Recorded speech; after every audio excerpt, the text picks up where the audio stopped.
Okay, let's call this meeting to order. Let's do the Pledge of Allegiance. We actually have a real flag this week. No more virtual flag, yay, okay. I pledge allegiance to the flag of the United States of America and to the republic for which it stands, one nation, under God, indivisible, with liberty and justice for all. Okay, before we get started with our panel, who I'm very happy is here with us. One member is still on her way, but we'll put her up last, so she'll get here in time. I do want to make just a few announcements. One is we do not have to put, this is the good news of the day, the church called last night and said, don't put the chairs away, because we're going to be using them. Okay, so yay, we had to pull them out, but you can all leave without putting the chairs away like we normally do. I know it's a habit that's hard to break, but we were also asked not to park on this side. I know most of you don't do that, but just in case, please don't park your cars on this side of the building. Park them out in the other parking lot. I also just heard from Laura some sad news that our dear friend Ed Krebs is not doing well.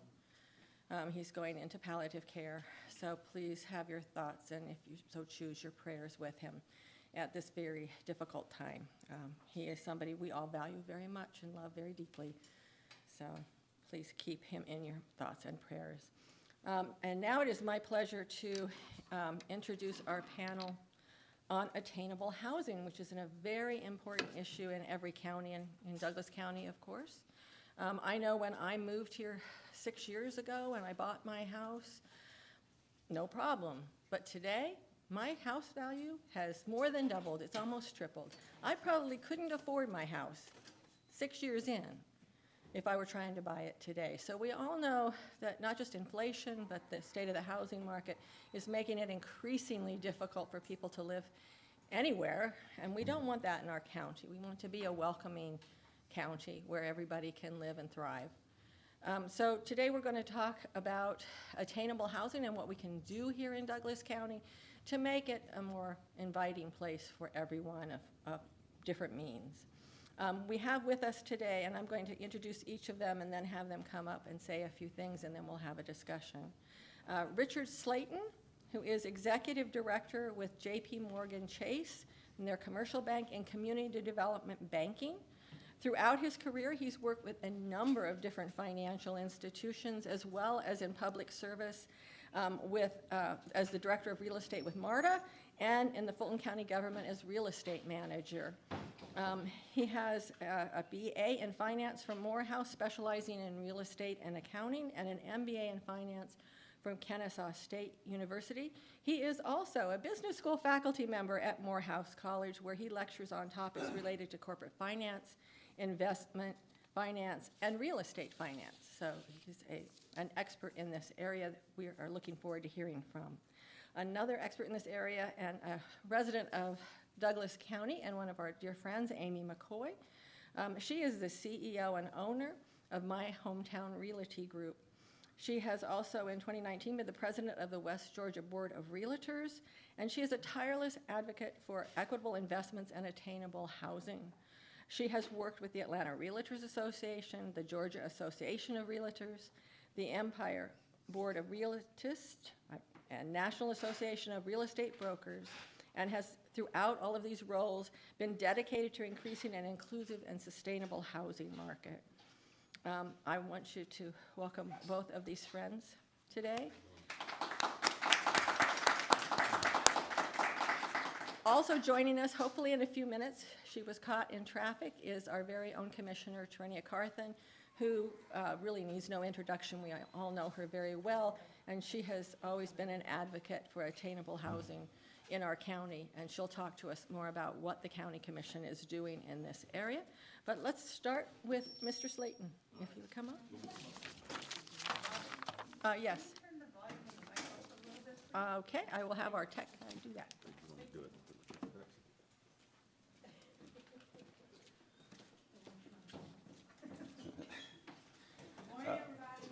Morning. So I'd like to say Good morning to you all, and it's a pleasure to be here. Attainable housing has been a passion of mine for the last 26 years since I left college, and I've looked at it from different perspectives. I looked at it from the government perspective, from the development perspective, from the banking perspective. And I do serve on several boards in the city of Atlanta as it pertains to attainable housing, and it is a critical issue not only here in Douglas County, but across the country. And this is an issue that we've all strive to try to solve for. And it's not a one-size-fits-all solution. I think it is really and truly a collaboration between stakeholders, the citizens, the financing community, the development community, everybody coming together on one accord and making it a priority, because I think it can be done. It's just a matter of getting everybody on the same page, moving in the same direction, making contributions to it, to the ultimate goal of which to provide attainable housing. You want me to talk about my definition of attainable housing? Okay, just to be clear, because a lot of people kind of mince words when it comes to exactly what that is. Some people want to term it affordable housing, and a lot of times that has a negative connotation. I'm just being candid with you. But attainable housing is really providing housing stock for the people that work here.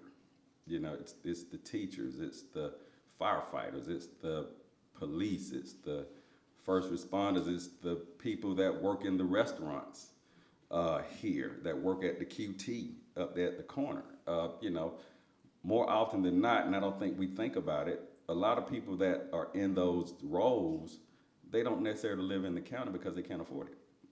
So attainable housing is really about providing that housing stock that they can afford to buy and live in and be happy. So that way, I think that's a quality of life issue too, because if you have to drive, an hour, 2 hours, hour and a half, whatever you want to call it, just to get to work, so that means you're in your car a couple hours a day. So to me, that diminishes your quality of life. So, but let's say if you have some attainable housing and it takes you, 15 to 30 minutes to get to work, to me that improves the quality of life. So it's more than just housing stock. It's really the housing stock, yes, that's the nucleus. But the quality of life that surrounds that, to me, that's the piece that we probably need to focus on and then figure out how to solve for that nucleus in order to, provide that housing stock. All right.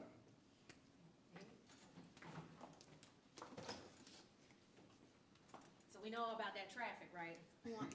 If you like me and have that chronic illness of road rage, nobody wants to spend more than 30 minutes in traffic, right? Because Atlanta will do it to you. So good morning, everyone. Good morning. I'm Amy McCoy. Like she said, broker owner of my hometown realty group. I've been a resident and a business owner in Douglas County for nearly 20 years. So I'm going to reiterate a couple of things the gentleman just before us spoke on.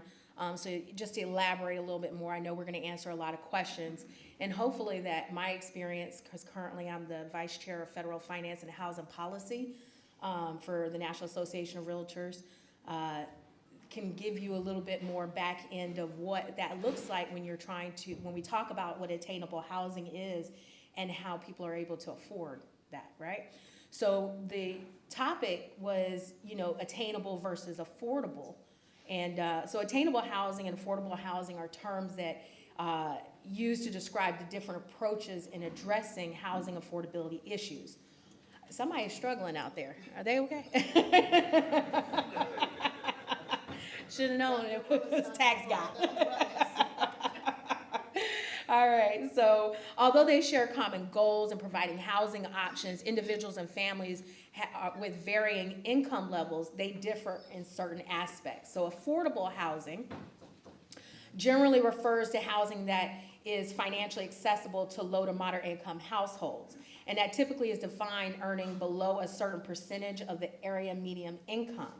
And so affordable housing can provide through various means, such as receiving incentives for building affordable units, and the affordable units context is usually tied specifically to income eligibility. So most people will think that has to do with rentals.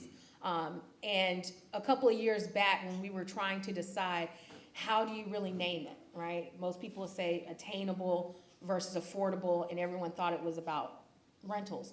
Well, it was really about workforce housing, as he discussed. It was crazy because this week I was literally looking up at the income levels of where current teachers are at now. What is being planned for the next year? You know, we just went through this election cycle. We heard the candidate Abrams mention about how all the teachers would instantly be at 50,000, and it was just like, wow, that would be great. And then she didn't get elected. Now, sadly, when you look at the current market and where we're at, and why what his statement was so on point in saying is because even our police officers are at $55,000 a year, right? So when you look at right now with the interest rates being so high, what they could have afforded a year ago is nearly $900 in mortgage difference just from this year. Yet our income levels didn't even go up 6%. So when you look at now, when I put in an eligibility calculation, just if you go online and you say, well, how much home could I afford? With today's interest rates being over 6%, and they were up to 8%, even for people that had 800 credit scores. So put that in perspective.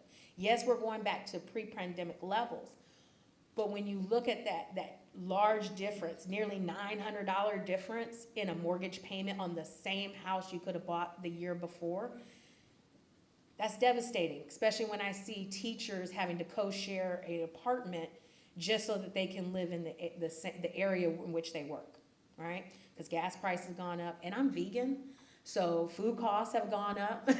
So that is, at one point this past 6 months, I was like, oh my God, can I sustain being vegan? And that's because the housing market, we went through a little recession. You know, the government really doesn't want to admit to that, but when you look at when you put a complete halt to moving and housing, I mean, that changed a lot for many entrepreneurs, those in the middle of trying to purchase a home that all of a sudden no longer qualified because, you know, our interest rates were nearly 2% then, right? Now then they all of a sudden went up to 8%. That's drastic. So where a teacher could have had qualified when our housing prices were averaging $250,000 pre-pandemic to even when they dropped, like, wow, it was amazing because it was affordable. Well, then that changed, and now it's no longer affordable. So now it's really about creating different type of housing stock. And this is something I've talked to Douglas County multiple times because we really need to be looking at more equitable options. So as Vice Chair of Federal Finance and Housing Policy, that oversees FHA loans, USDA loans for our rural areas, VA loans. How many veterans do we have in this room? Awesome. Thank you very much for your service. And I'm not even sure if you know that something that we advocated very heavily for back in 2019 that finally came through in December of 2021. Now as a veteran, you are now eligible to buy multiple properties under your VA eligibility certificate. That's stuff that you won't see an Amy McCoy name on, but it's something that our team worked very heavily on to be able to give you access. And once upon a time, you couldn't get anything higher than $475,000 because that was a cap. Well, if you moved to California, that didn't even buy you a teardown, right? And you should get everything that the government owes you, right? But when you look at when people move from working for the government and have retired, what's their next line of work that they're going to work in, right? Maybe security, maybe police officers. Well, again, you might be getting that long-term check, but at the end of the day, what will you be able to afford? So we really had to make some changes, and creating a different type of diversity in housing stock, say duplexes, triplexes, or quads. That's going to help you build your generational wealth. That is also going to help cover that note that when your mortgage is going to be higher, you can consider that from generational living space, multi-generational living space. I want my parents to live with me, but they want their own master suite. I'm not giving up mine, right? So that would have given them an option. My brother lived with me for 7 years after his wife passed away. There came a time when it was like, dude, you're gonna need to get your own space, right? But having that option for him to have been there without actually having to leave if he had his own unit. This is how we can help create more housing stock. And there's a couple of other options. So what I'm gonna do is I'm gonna end right there so we can move on to the next person, and then we'll go into further conversation. Thank you.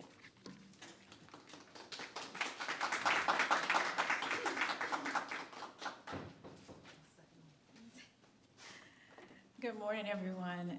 Thank you for joining us. This is a conversation that I was able to, I'm Tarenia Carthan. I'm your Vice Chair of the Board of Commissioners, for those of you who may not know me.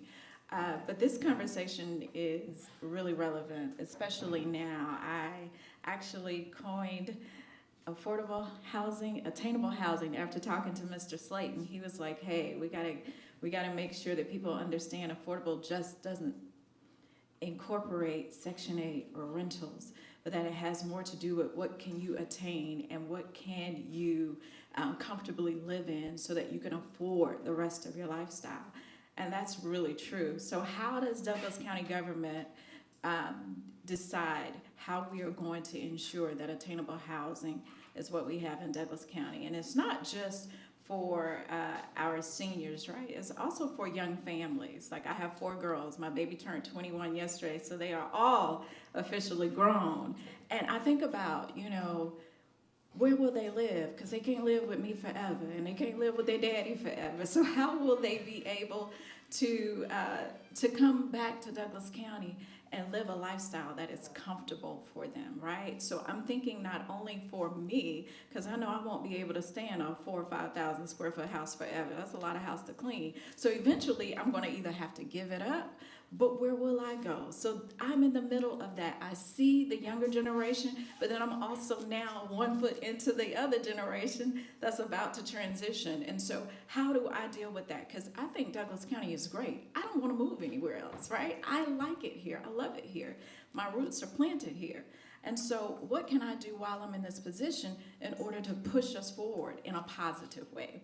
So right now, Douglas County is doing the CPU, which is the Comprehensive Planning Unit.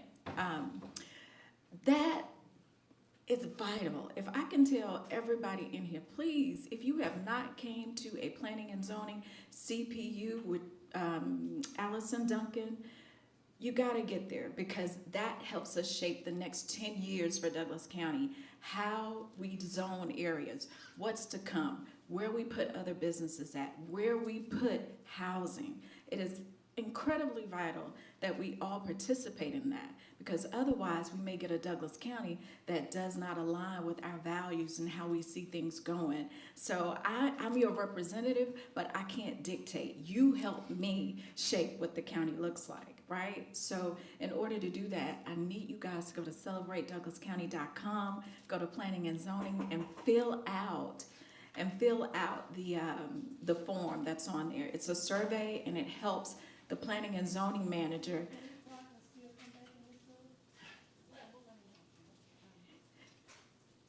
it helps the planning and zoning manager, Allison, and us as a county dictate what's to come, because you dictate it, right? It's your tax dollars, right? It's who you want to live next to. It's what you want to see in the areas. The second way we can do that is ensure that our policies, like Amy stated, align with what the values are of this county. Right now, the minimum square footage of a house is 1,800 for the county, but we see for the city, they're allowing apartments and other smaller dwellings, right? Well, how will the county match up to that, right? We need those rooftops to offset our taxes, because the more rooftops, the lower our taxes as a whole will be. So we have to see, how can we manage that? What will that look like? So we have to ensure that we're creating policy that aligns with that. And then the third thing we have to do is we have to attract the right developers. We cannot just allow developers who are going to come in here, right, and, you know, just throw up subpar housing, right? So we have to stay on top of that. What will those policies look like for developers who are coming in here? So those are 3 things that I, as your Douglas County Commissioner, are looking to tackle. And I need your help with all three of those because you are my eyes and ears. I can't be everywhere in this county, right? But I know you live in different districts, you live in different areas. You have a unique background to say, hey, have you thought about this? Have you looked at this? This is what we're dealing with on a day-to-day basis. So I look forward to your input. I look forward to you going to celebratedouglascounty.com, planning and zoning, doing that survey, and I look forward to seeing you at our next meetings. Thank you.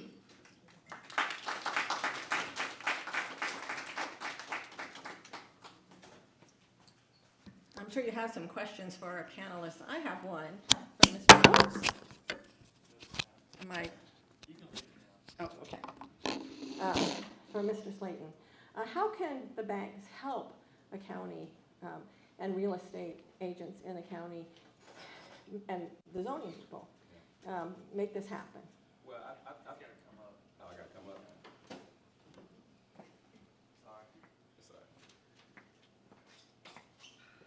Sorry. I think there are a couple ways that the banks can assist with that.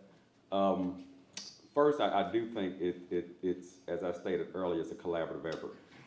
And I think that the banks should be a part of the conversation early on.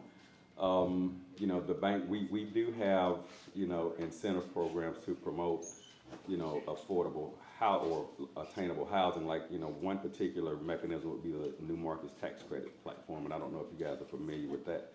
But basically, New Market Tax Credits allow for the development of attainable housing. So that's one way.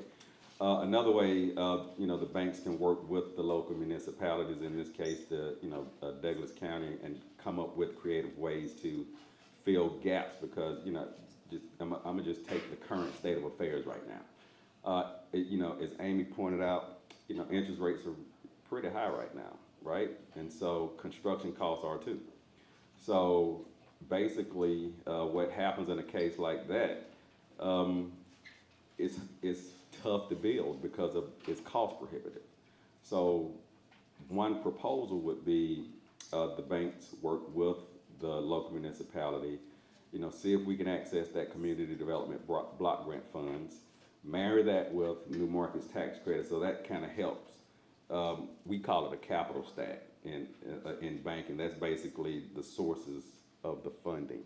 So, you know, we can use those mechanisms, but it's gonna take that, you know, or it could be a situation where, you know, some kind of, you know, tax abatement for a period of time, you know, maybe a 5-year tax abatement to absorb the cost of construction. So those are some of the ways that I could think of, you know, just off the top of my head that I think we could do it, but it can be done. Thank you. Mm-hmm. Amy, did you have something to add? I do, thank you. I'm gonna get my steps in this morning, I can tell. So, thank you. So for that, seeing it from my perspective as a real estate agent in nearly 20 years, the biggest look at is when we look at foreclosures because that's a market that's getting ready to hit again. Prior to COVID, you were seeing institutional buyers coming in, and there are companies that have goals of purchasing 200 homes per month. When you look at how accessibility of those hitting the steps of the courthouse, there's no options for other people to be able to get in for that opportunity. So I see it as an opportunity as those banks are getting ready to foreclose, for our local municipalities to actually get involved at that time, creating either absorbing what those foreclosures could look like so we can create a first look program for our owner occupants first, but actually utilizing, taking back some of those properties and giving it accessible for housing vouchers, right? So last year I was actually the chairperson that is working to streamline housing vouchers across the United States. We did a great opportunity with Atlanta Housing Authority. We created a home ownership path. That is something that we're also you'll start seeing in 2024 more marketing for that, to be able to move people off the system and into becoming homeowners themselves. I successfully did that about 7 years ago. A young lady now owns a home here in Douglas County when we had the NSP properties. She got $47,000 off of the purchase of that house. who she was on government assistance for 9 years before then, grew up because her mom was on it her entire life. So it was like, how do you change the trajectory of that family? And so now she's a business owner of two businesses, a mother of 4, doesn't need government assistance, but we were able to help get that home in an affordable dollar amount. So when I look at it, I look at those properties that are up for foreclosure. That's an opportunity for us to get those NSP programs. Next year, something which is not on camera, but kind of low key on camera because it's energy. I believe big on energy. I'm working to eliminate down payment for FHA borrowers. When we look at VA borrowers, USDA borrowers, we see these type of opportunities where it didn't matter how much money somebody put down when they bought the home or how much equity. When we saw the last financial crisis or even during the pandemic, if we have a pandemic or something happens, it doesn't matter. Your home is going to be taken. And it's all about equitable opportunities. So having an opportunity for a community stakeholder, because that's what ownership actually gives you, right? If we just have all rentals, there's no real proper way for a school to really budget, in my opinion, because you don't know if that's a one person inside of a 3-bedroom unit, which is the case, okay? I'm a single woman with no kids, and I just sold my 400 just to buy a 2-bedroom, a 4-bedroom to a 2-bedroom house because I didn't need all that space. But we have such a missing middle of housing stock. We don't build 1-bedrooms. We don't build 2-bedrooms, and that's an option for a lot of younger professionals or even those that need to downsize that don't need all that house, want to be in a space that they own. And that's really what we need to get back to building is community stakeholdership, holding people accountable based on the taxes we pay in our own unit. If we relied on renters, and I own a property management company, I own rentals. So I see it from both lenses. I'm trying to build my net worth because that's really how America looks at you, based on your net worth. And you need to be able to have assets. When you look at the net worth of an average renter is less than $5,000, and trust me, for minorities, it's way less than that. But you look at people that own homes, that's over $200,000 in asset value. That's a lot to look at when you're wanting to finance your businesses or pay for school, if you decide you want to go back to school, those type of things. That's what you need as an asset. So that's what having real attainable housing options can provide you. So I saw a hand go up. I'm sorry. Yeah. Ingrid. Amy, I know you're sitting on the affordable housing, I think Uh-huh. it's called, board, and Frank Payne is here from Planning and Zoning. Yes. And Commissioner Carthan mentioned this, that in the county, only 1,800, the smallest is 1,800. Is there any plans, or has anybody been thinking in terms of looking at being able to put ADUs? I'm so glad you asked that question because probably now last 2 years is something I have been advocating with Douglas County to actually remove the square footage minimums altogether. Most cities that have already done that around Georgia, you have the diversity in housing stock. You have the tiny homes coming in. Unfortunately, we do have some leaders that don't believe in affordable housing, and I'm not pointing fingers or anything, but again, if you're not educated on what that truly means, because what we get in our own silos, right? I tell people all the time, we're the stars of our own show, right? And so if it's not in our purview on a daily basis, we're not thinking about that next person that couldn't pay their rent or couldn't pay their mortgage or, well, now they're in a wheelchair. It sucks for them, they don't have stairs. Well, it shouldn't be that way. We really should be looking at multiple options. My spine is starting to curve, right? I've had 4 spine procedures in 2018. I may wear heels time to time, but you're gonna catch me in kicks most of the times, right? Because it's a wear and tear on your body. But what happens when we don't have ranches? What happens if we don't have, I appreciate the dense housing selection that's coming in with townhomes, but again, if I can't do stairs in a number of years, how is that gonna help me?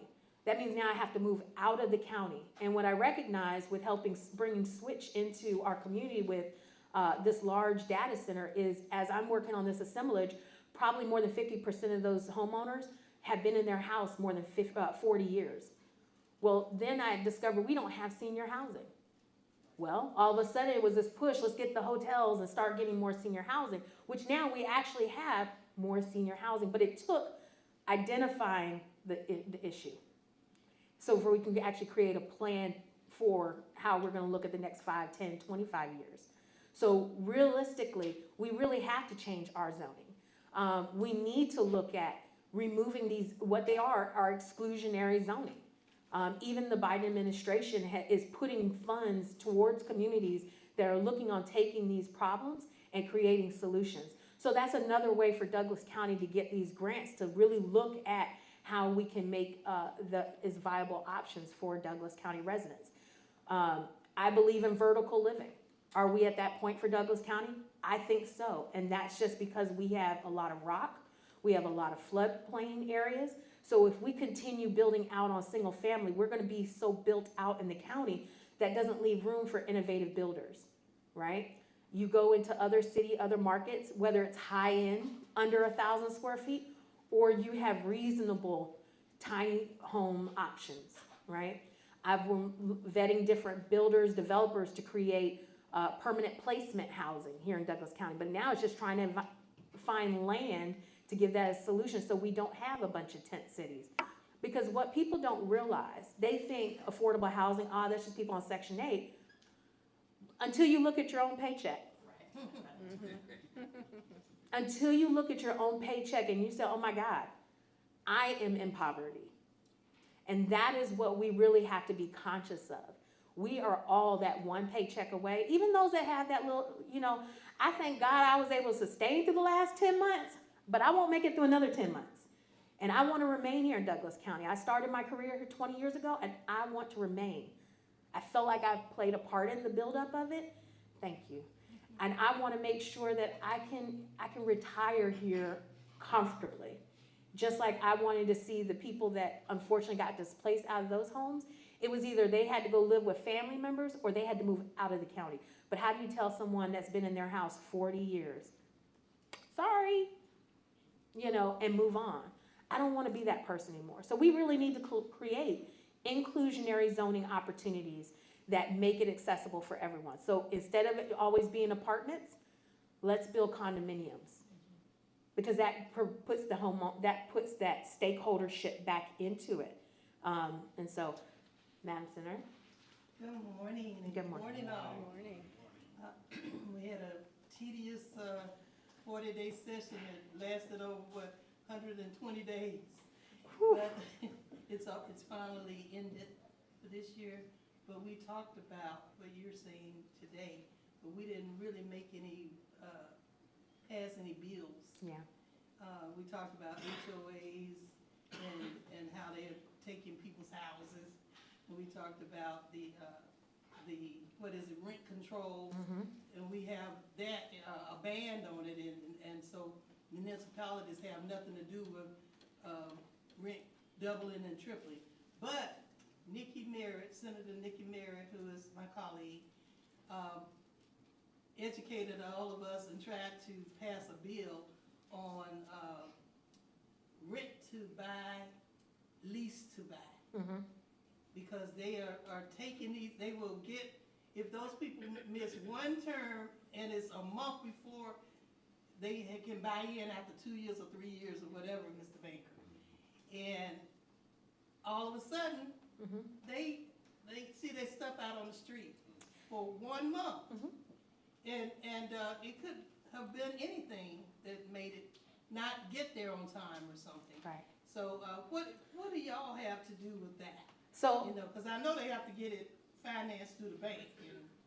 actually, those are going to be your institutional buyers that had cash when they purchased it. However, those type of buyers are still coming to the table with their 3%. I'm a big advocate against lease to purchases. Okay. To tell you the truth. See.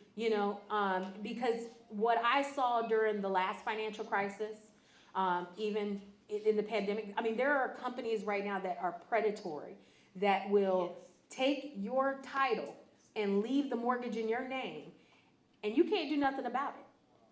You can't do nothing about it. You can't get your property back because, they deeded it into their property. There are so many cons out here.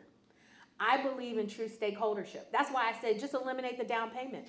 Because it doesn't matter how much equity you have in your house. If the bank wants to take your property back, they're gonna find a way to take your property back. But these Just people are with- paying like $5,000 before they can even move into the house. Right. The down payment to rent to buy. Because of the excitement of, oh my God, I'm gonna own, but they don't realize they don't own. Because the property is not properly deeded into their name, it's in that company's name. So here in the state of Georgia, if we're a non-judicial state, you miss that 30 days of rent, we can go ahead and demand for eviction.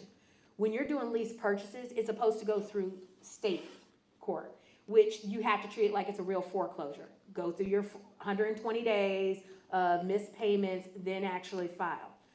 The challenge that we have, I still am trying to get people out from the pandemic moratorium and still don't have court dates.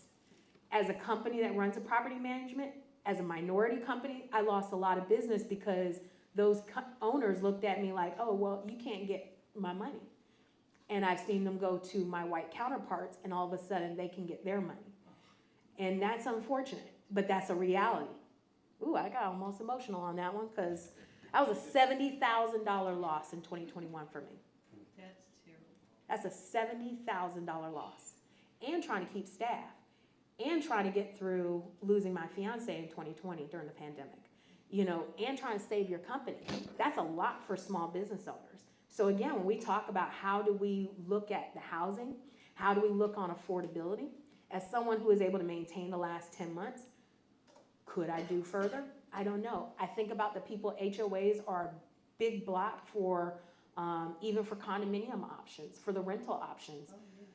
Georgia, unfortunately, we put a lot of Band-Aids on certain policies that instead of, we looked at it as fair housing. Fair housing is an actual law that we don't treat equitably in Georgia, depending on your counties, depending on where you're at regionally in the state. And then it's like that no matter where you're at in the United States. Some take priority, some take it as priority, and some just wash it under the table. And so that's what you see when you live in segregated environments. And so, unfortunately, until we really look at that lens and we look at it from that space, we're going to continue putting Band-Aids when things really need to tourniquet. Can both of you give Nikki Barrett and the other Democratic caucus members some insight on what you think we can do to try to stop this? Because just because it's in law now doesn't mean that we can't change the law or amend it. Absolutely. So we just need to have direction. Absolutely. Thank you guys for coming and support with the West Georgia Board of Realtors. And you're actually going to be seeing a lot of policy recommendations coming from the Empire Board of Realtors. And just to give you guys an insight, when she said realtors earlier, realtors are like realtors, okay? Realtors have been around for more than 100 years. But there was once upon a time Black people were not allowed to be realtors, okay? 50 years ago to be exact. So we were realtists. The original realtist organization started here in Atlanta in 1939, and that was so that we could advocate so that minorities, even though it's not written in Black people only, we're the only other trade organization that advocates for housing from a Black organization who advocates for all. So we see the Fair Housing Act. Guess who was up there testifying for it? The realtist organization. Guess who marched with Martin Luther King to making sure we had these type of inclusions? The realtist organization. Guess who took the Peyton Wall down here in Atlanta? The realtist organization. Who sued the look, I can go on and on. But at the end of the day, we want to make sure that we're advocating for everyone to have that option of ownership, because that's what really matters in all honesty. Do I need to sit down now? Yeah. Thank you, Amy. Thank you. That was very informative. I think we have time for one more question. Follow-up question to Amy about the ADUs. Oh, Okay. I heavily advocate for ADUs. I'm not talking necessarily tiny houses, No, I you know, get that are on the wheels. I'm talking in Hawaii where there is a limited land, almost every house has what they call an ohana. So, Can you explain what an ADU is? It's an accessory dwelling unit, so it gives you an option to have extra rental space or say a mother-in-law suite. Think of it like a pool house, right? So I live in the Tributary. There's probably only 7 of us that actually have an ADU. But it makes sense because as a single person, as a 2-bedroom, I'm still getting residential income over my garage. And give it an example, I can rent that place out for $1,200, but I chose to continue renting out to an elderly woman who lives on a fixed income that gets less than $900 a month, and I only charge her $600. You see what I'm saying? I could be making double on that, but that's the way that I can contribute back to a community as somebody who would otherwise be homeless. She finally just got her hip replacement because being able to help her on groceries and getting other things, she was actually able to now to get certain health care things that she needed to do taken care of. You know what I'm saying? This is how it goes back into humanity. How are we really taking care of our community? And that every little bit helps. And so ADUs are very big. You look at Brookhaven. Brookhaven right now is leading the way.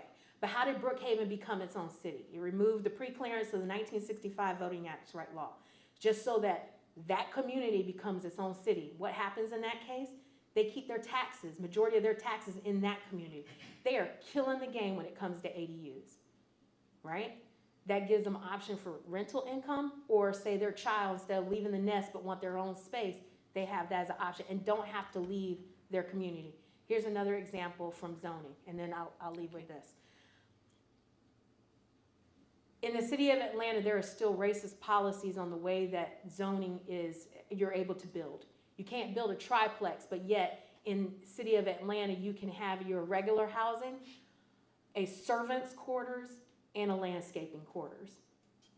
But you can't have a triplex? Yeah, okay. I'm gonna let that marinate for a minute, but those are the policies that are still for one community versus the next. And when you look at how certain communities were even able to create themselves with taking certain batch of folks, the demographics out of that options, because that's why City of South Fulton had to become its own city. So we have to think regionally in the way that we create our policies, because we need to make sure that we're attracting.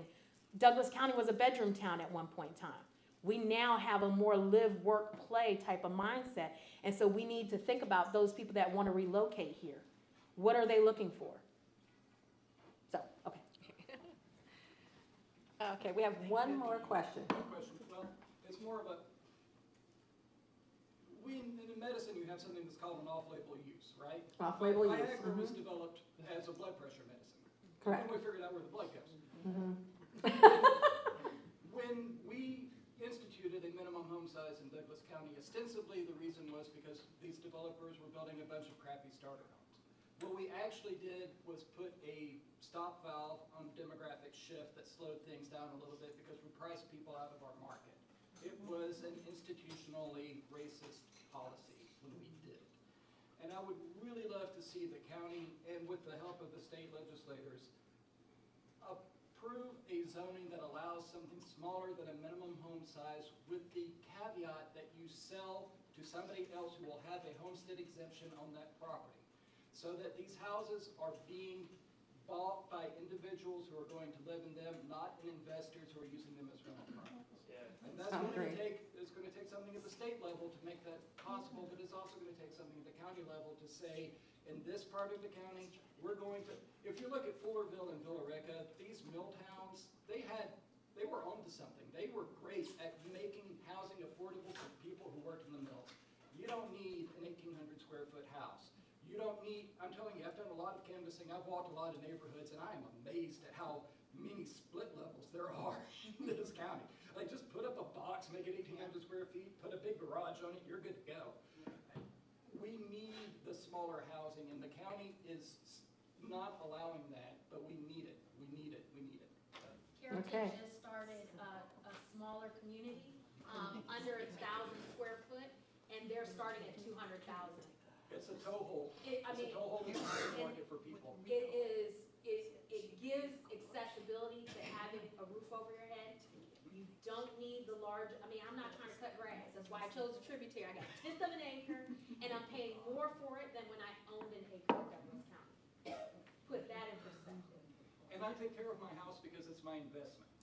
I want my wealth to grow, and that's why I don't rob banks. Okay,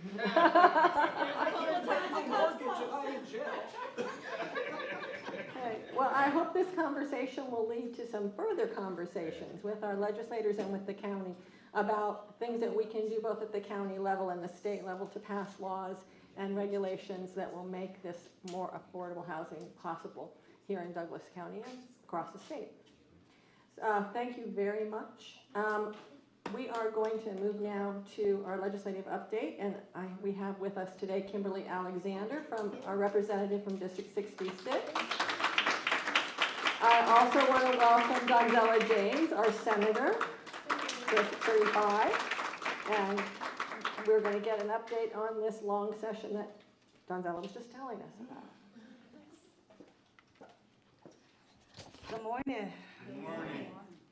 Unfortunately, a lot of the things that came out this year that were bad came from the Senate.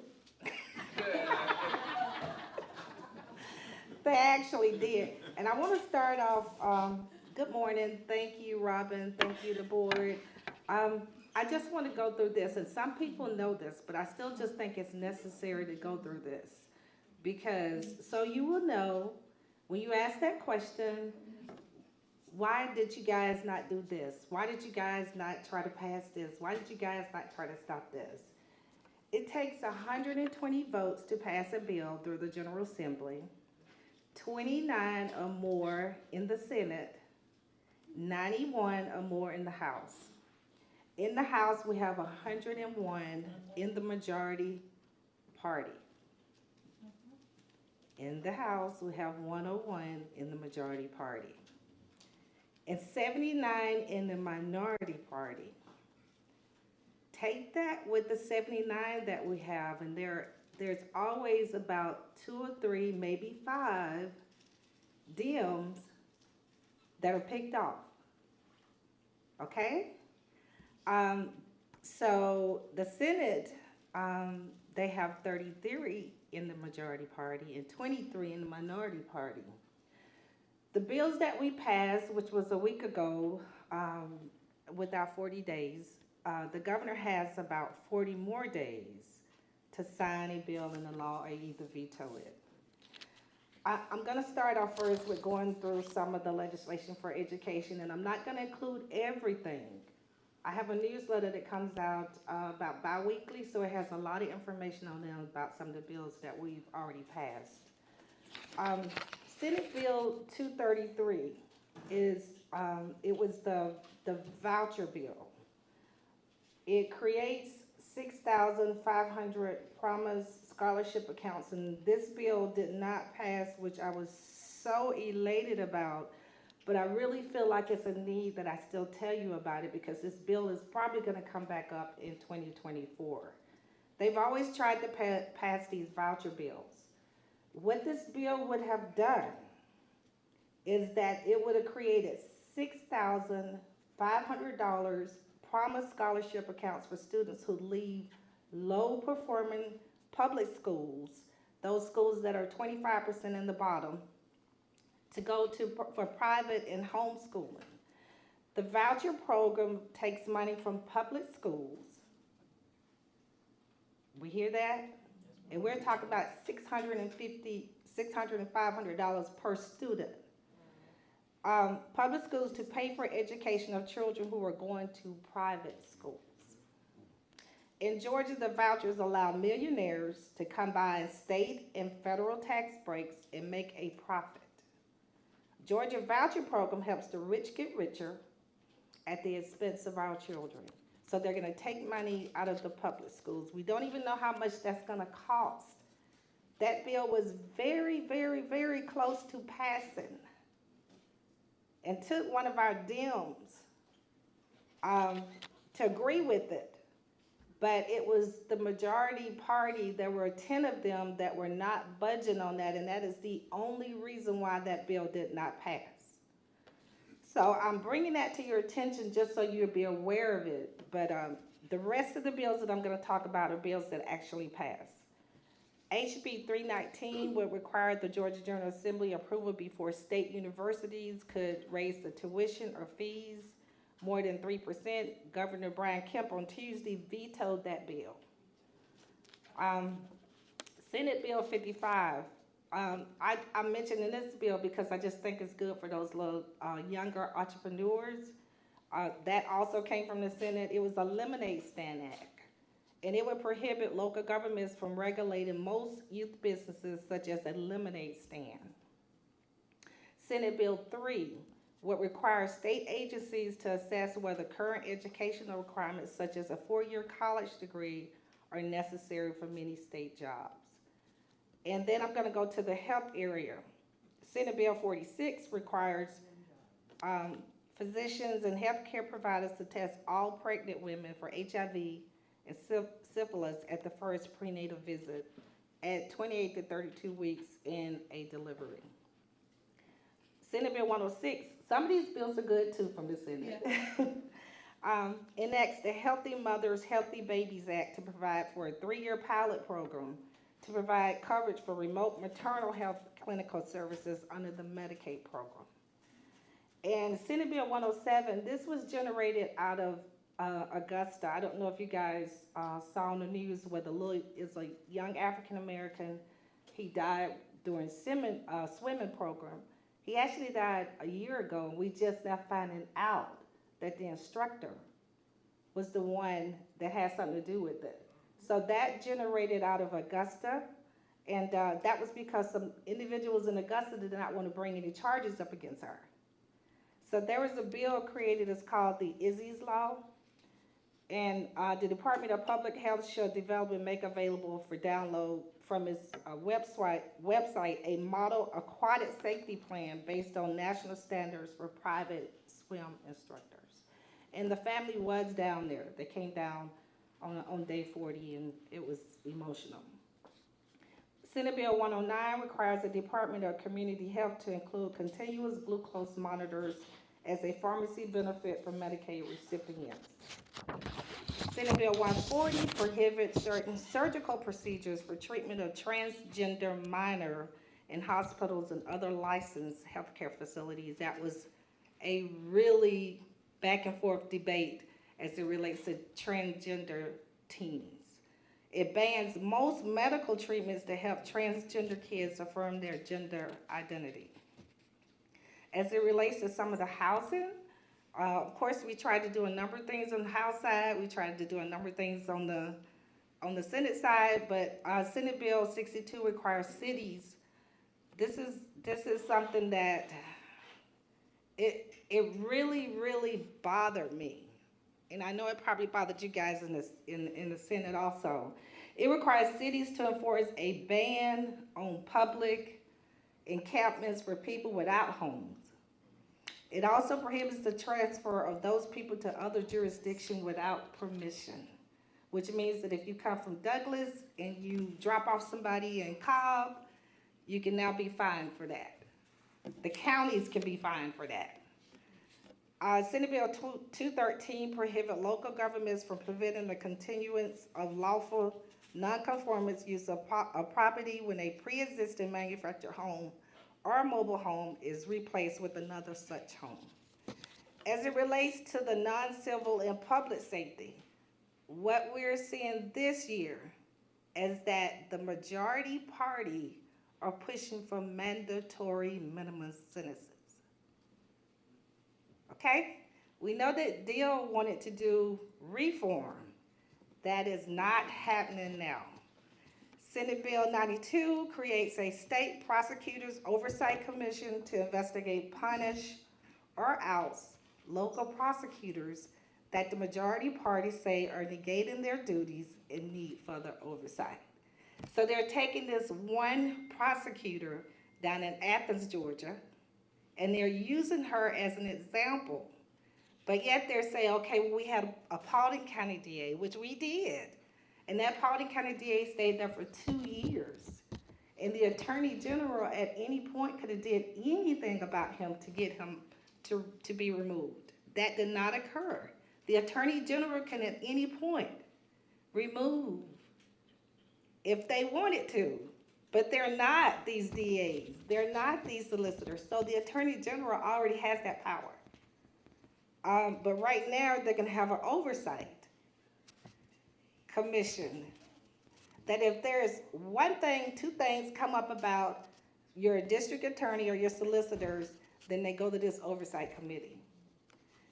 So that's one bill. Senate Bill 44 adds a mandatory minimum of 10 years to sentences for those convicted of recruiting minors into gangs and makes it harder for judges to give less than a 5-year sentence to anyone convicted of gang activity. Let me just say to you guys, we see a lot in the news, but a lot of times it's not really just gang activity. So we gotta be very mindful of that, because once they start saying gang activity, these kids are gonna get mandatory minimum sentence. And so the thing about that is that if it's gang activity, but if it's not, and your kid has been deemed a gang or part of a gang, they're gonna get mandatory minimum sentences. So just be mindful of that. Senate Bill 60, illegal for certain persons to purchase, possess, obtain, or sell, or attempt to purchase, possess, obtain, or sell used detached catalytic converters, used utility wire, or used communication copper. Senate Bill 68 includes the offense of dogfighting as a racketeering activity. So the current law allows prosecutors to indict people on racketeering charges if someone shows a pattern or participating in at least 2 activities from the list of associated crimes in the state law, such as if they have forgery and homicide. So now they're just adding dogfighting as a part of the racketeering for organized criminal enterprise. As it relates to electric vehicles, Senate Bill 146, if you are an electric vehicle owner, you will now pay for the amount of power used when charging their car instead of the time spent charging based on the passage of this bill. It also allows for a state tax on public station and uses the funds for road construction. The projection is that there will be about 3 million electric vehicles on the road in 2021, and a projected 48 million by 2030. So you can see why they're thinking in terms of why we need to put this bill out there now. HB 189 increases the weight variance from 84K to 84 pounds. Those big, huge, humongous trucks. I was on Thornton Road last night. I hope they fix those roads on Thornton Road. It's a big, huge pothole in the middle of the road all the way down on Thornton Roads. And I know that comes from those large trucks that are on the highways. I do not know why they would want to even increase it that much, but they want to increase it because they're talking about we can deliver more. They can add more to the truck, but it's going to add more to our roads and our highways. And so, yeah, these sinkholes. And so it increases that weight, but prohibits travel on interstates outside of a 150-mile radius of the point of origin and in 13 metro Atlanta counties. The higher weight limits will sunset around July 2025. And Senate Bill 56, Georgia will soon pay sales tax when they download books, video, games, and music, according to state estimates. And they do these estimations, so they've already determined how much money can come in based on that. The digital download tax provision is expected to bring in about $80 million to the state. Local sales tax in the upcoming fiscal year, $172 million the following year, and more than $200 million the year by 2028. As it relates to the elections, and I had an election bill too that could have solved all of this. I had a hearing, but the hearing didn't go anywhere. I did not know or think that they were going to do anything with the elections this year, and I was fooled because I really thought it was not going to be anything come up with the elections. They are utilizing what happened in DeKalb County, and so there's another bill that was passed, Senate Bill 222. Local governments could be charged with a felony if they accept money from outside groups to fund their elections. Everyone knows it is very expensive. You have to pay for paper, you have to pay for those huge battery boxes, It is extremely expensive to run an election. Now, if they started going up on taxes here in all of these 159 counties because the counties can't pay for it, then what? So these unfunded mandates that they continue to put on the counties in every aspect that they can for something so simple as an election, because they want to take and use an example of what happened in one county. The whole 159 counties now are going to have to fund these elections. So what it does is that it imposes a felony offense on election officials who are already overburdened in the climate of fear. It's hard to keep poll workers, it's hard to keep anybody that want to work in these election offices. And now you're going to impose a felony? Just let that sink in. It contains provisions that require counties, municipalities, or election officials to return previously awarded funds immediately. So if you receive funds with this election, they're expecting you, once that governor signs, that those funds are immediately transferred back. The language is broad. It prohibits counties, municipalities, and local election officials from applying or receiving a contribution, donation, service, or anything else of value to conduct elections, with a narrow exception. It increases the authority, funding, and staff of the state election board and separates it from the Secretary of State office. Another bill that came out that was good, Senate Bill 129, it makes it a law to allow time off for employees to advance vote. As it relates to the budget, and I'm wrapping up, I didn't include everything in here because the budget is extremely large. The budget is $32.5 billion. Education and healthcare equals about 74% of the budget. There will be 100% tuition coverage for Hope Scholarship recipients, which I'm very happy about.